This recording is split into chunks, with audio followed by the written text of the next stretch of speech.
Jay, what do you think? Less close? Less close. Less close. It's the morning. Okay. Let's do this.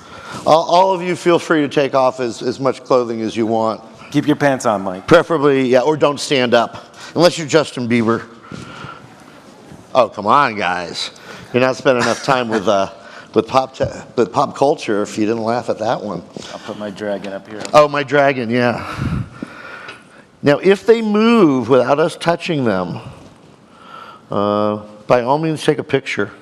So tell me, Jay, other than having 8 million jobs over many years, by the way, the head of the Academy of Interactive Arts and Sciences, I like that one a lot. I love the Academy. Yeah, it's grown fabulously. But tell us a little bit, you guys can read about Jay and LinkedIn, that's why God invented LinkedIn. But tell us a little bit about hobby. I hear you have a special sense of the word hobby related to your game. Well, yeah, I'm a hobbyist. I've always been a hobbyist when I was a kid. I mean, the basic coin collecting, stamp collecting. Things have evolved as I've gotten older. Nowadays, I don't have as much time for my hobbies if I'm not, coaching U10 soccer or baseball. I think about what I do now as my hobbies, which are I love backcountry skiing, mountain biking, road biking, not just for the recreation, but because of the gadgetry, the tools, the planning, where am I going to go, how am I going to get there.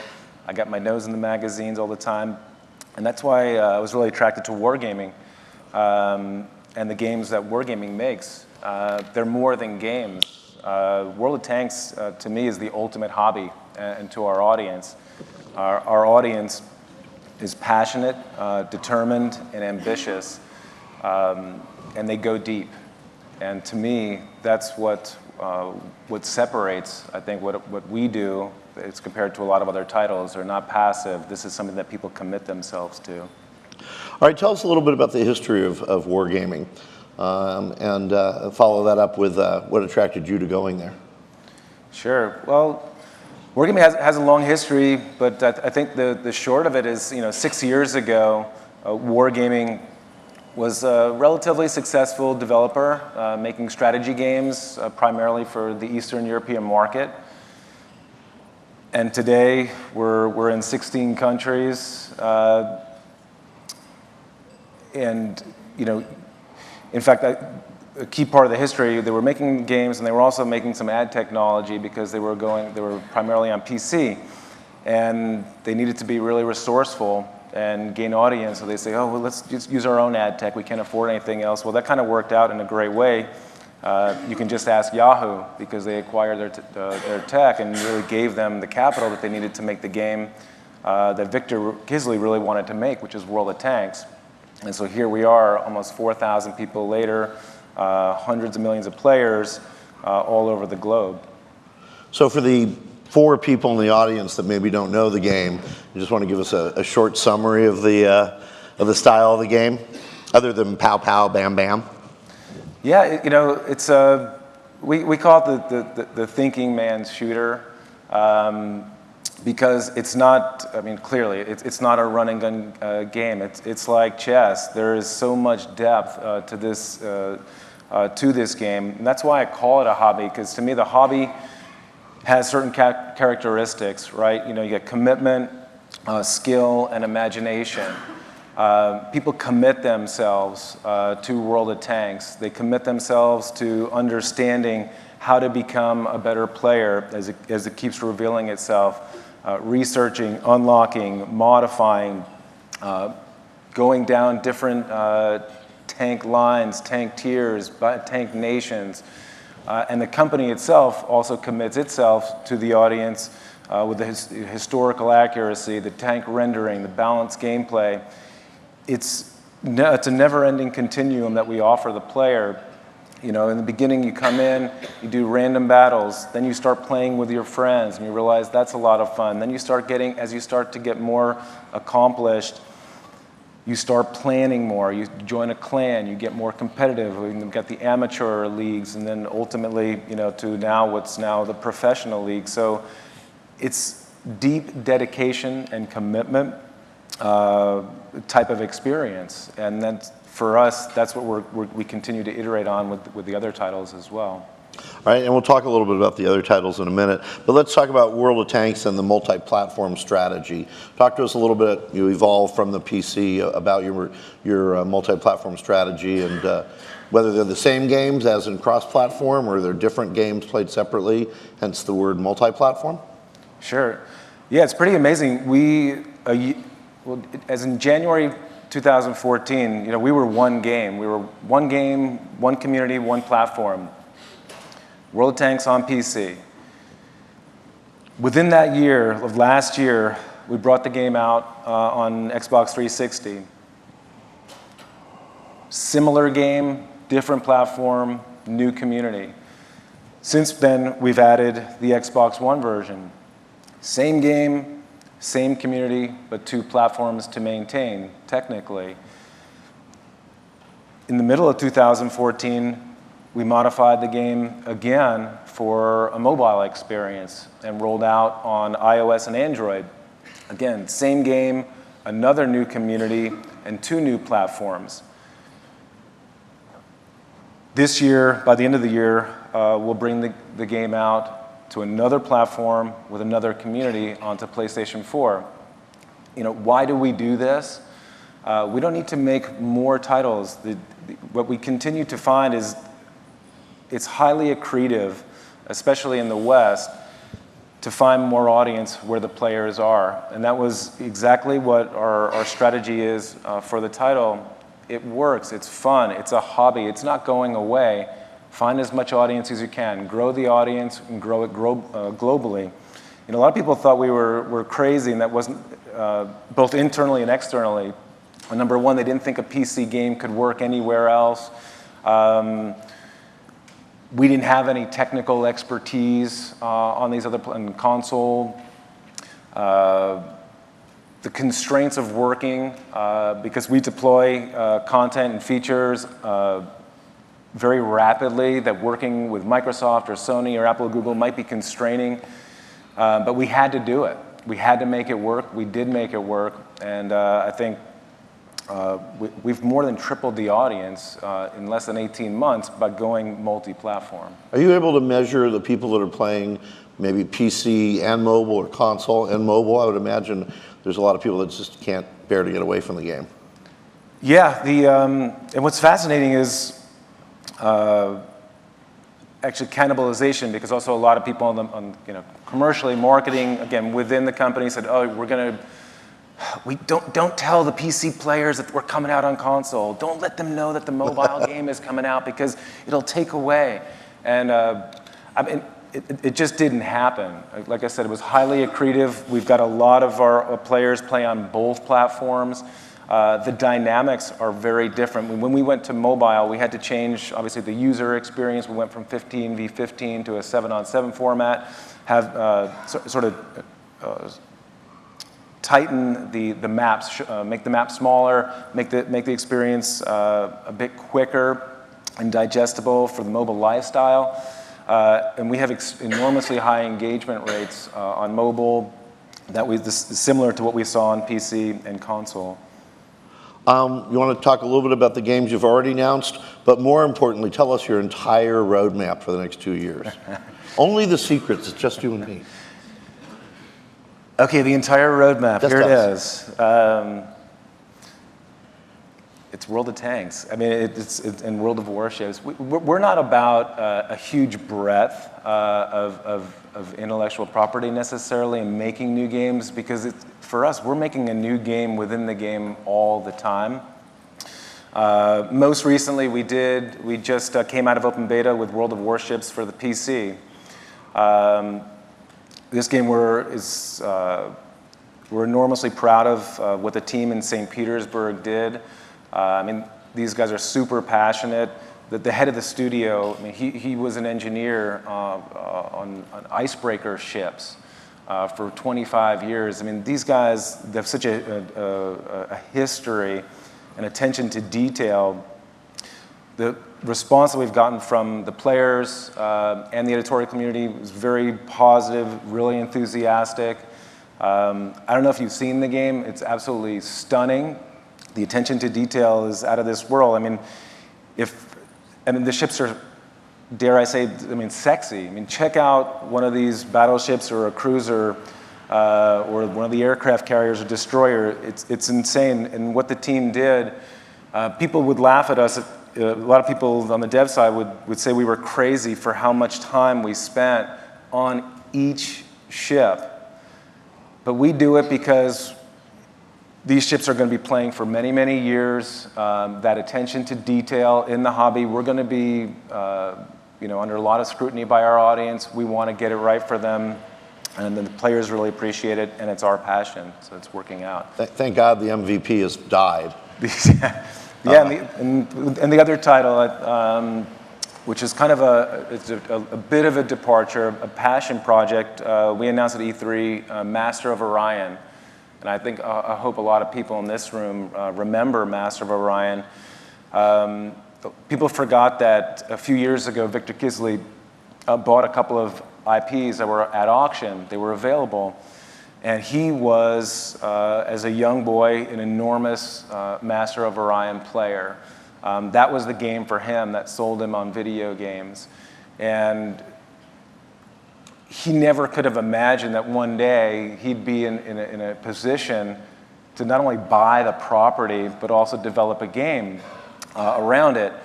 And so for him, personally, and the company, this is a way to put out the game that was the inspiration for Wargaming. It's all about strategy games and a way to reveal to everyone the core of the DNA of the company. It's strategy games. It's games that you can obsess over. It's games that you can build community around with others just like yourself. All right, let's talk a little bit about free-to-play. You guys are certainly, in terms of the West, early pioneer. I've had numerous people, nobody at your shop, I promise, seriously, tell me that you guys are the highest converting free-to-play game out there. And if you're not, you must be damn close. Converting? Well, if you have any data about how other games are converting or monetizing, that's legal, I'll take it. It'd be good to know. For us, that's why we're here right now. I think that's why I'm here on the stage, that I get to talk about it. We have something that delivers a lot of value. We have, as I've said, I think the players, once you start to play World of Tanks, World of Warships, or Warplanes, they're not easy to get into. But once you commit yourself to trying to understand the reward, the upgrade, the unlock system, you realize the depth. You realize what it's going to take for you to become a better player. And it's very rewarding to become a better player and find others like yourself. You buy premium.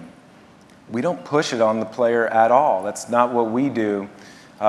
We let the player find that for themselves. They realize, if I buy, get some gold, acquire a premium account, increase my XP by 50% for every battle that I play, it's going to help me research and unlock and mod that much faster.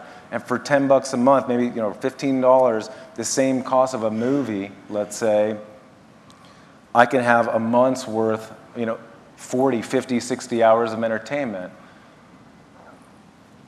I would not want to be selling seats in a movie theater, to compete against that. So the players find the value, and I think that's what gives us, a good conversion rate, if you will.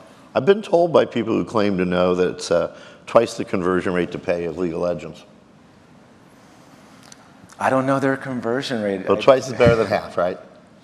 Twice is better than half. It's also scale. And they have a huge audience. I think that monetizes and converts in a different way. And again, we really don't compare ourselves to those other experiences. World of Tanks is a lifestyle, and it's something that people come back to. We convert a lot of players who used to play a lot of tanks. I mean, I'm talking, 24, 36 months. They took a break. You come out with warships. They're like, oh, I've still got my account. Let me go and check what this is all about. They stay within the universe. It's just something that that really speaks to them, this type of lifestyle and hobby. So we feel we have something much different. I mean, we get together in our community experiences. We talk about the game, but we also bring tanks, out into a field and do reenactments, and we just talk about the T-34. We talk about the Minnie Mouse, and we talk about crazy, pieces of history that were very real and that we've made sort of digestible and palpable in today's environment, in the modern world. So tell Victor this. Wargaming is doing Master of Orion. Why is this not the main subject of this talk? Because you're not the only person in the room. That's why it's not the main topic. Thank you, Graham. There you go. We're really... You get a raise. Let's talk a little bit about philosophy. Your game developers have a spirit, a philosophy. Your company has a culture. What is the development philosophy and what is the company culture? Sure. It's very, very simple. It's getting it right. That's the mantra. Victor was here. He tells us every day, I'm not the boss. The players are the bosses. And getting it right is everything. Paying attention to the detail, the iteration, the long, sometimes way too long, drawn out alphas, closed betas, open betas. We do this to refine the user experience.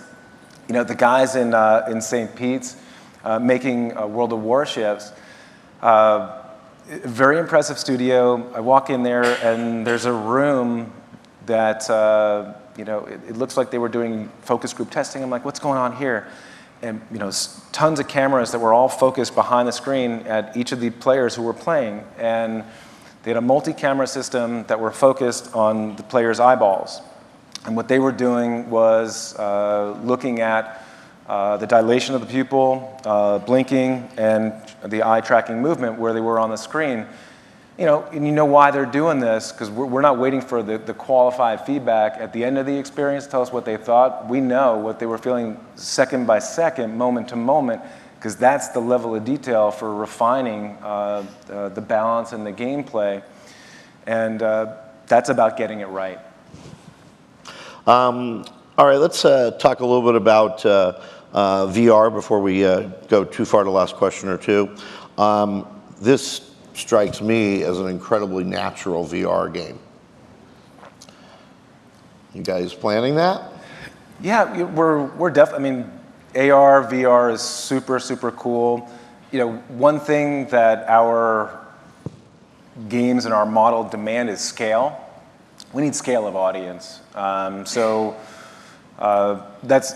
for it to become widely adopted for in-game use.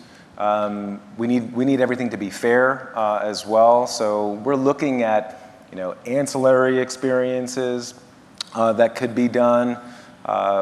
We just did something, this entire reenactment in Russia, which was a tank, World War II actual tank battle reenactment, using Google Cardboard and the full 360 VR experience. We're just exploring what's possible. We're very excited about the possibilities. I think we'd be foolish not to be considering it, but we need scale ultimately for it to really work and be effective for what we do. If you're doing reenactments in St. Petersburg, you need to do a Napoleon reenactment. Okay, let's talk a little bit about politics out of this. Let's talk a little bit about esports. Big business, teams are being bought, stadiums are being filled, dollars are being made. These gamers are still living like students, but that's a different story. Not in LA, I hear. Yeah? Yeah. They're buying them mansions, huh? I think they have personal chefs and trainers and whatnot. I'm sure they have trainers. What's your general corporate philosophy around esports? Are you guys directly behind it? You want to kind of control the game around your games? Are you more hands-off in terms of esports? Well, it became very emergent. We didn't develop the game to be an esport. It's kind of literally the tip of the triangle, as we call it. It's there for the player if they want it, and players do want it. So we've really cultivated by beginning commissioning amateur leagues, a bronze, a silver league, into our professional gold league. It's a smaller percentage of our players. A majority of our players are not esports players or not necessarily aspiring to be esports players, and that's kind of the cool thing about our player journey. If you put it out on paper and looked at it in linear fashion, you could say you start from random battle, you end up as a professional. But the professional population is such a small percentage. But it's out there because it's also aspirational. Because you say, wow, look how amazing these guys are. And so we just support it. We support how high you can go in terms of the development of your skill and the knowledge of how to play the game. People love watching it, so we continue to cultivate the spectator mode. We continue to refine the game modes. We keep making up game modes to become more compelling, not just for the players, but also for the viewers and how they can engage. So for us, it wasn't a master plan that we built in. And I would say the same for World of Warships. It's going to be an e-sport game, but we didn't make an e-sport game necessarily. But we will take care of the community and let the players run with it and see what direction they want to take it. And we'll do what we need technically and just foster the community. Great, excellent. Thanks a lot. I'll see you on the battlefield. Thanks so much, Mike. Let's roll out. Don't forget you. Thank you.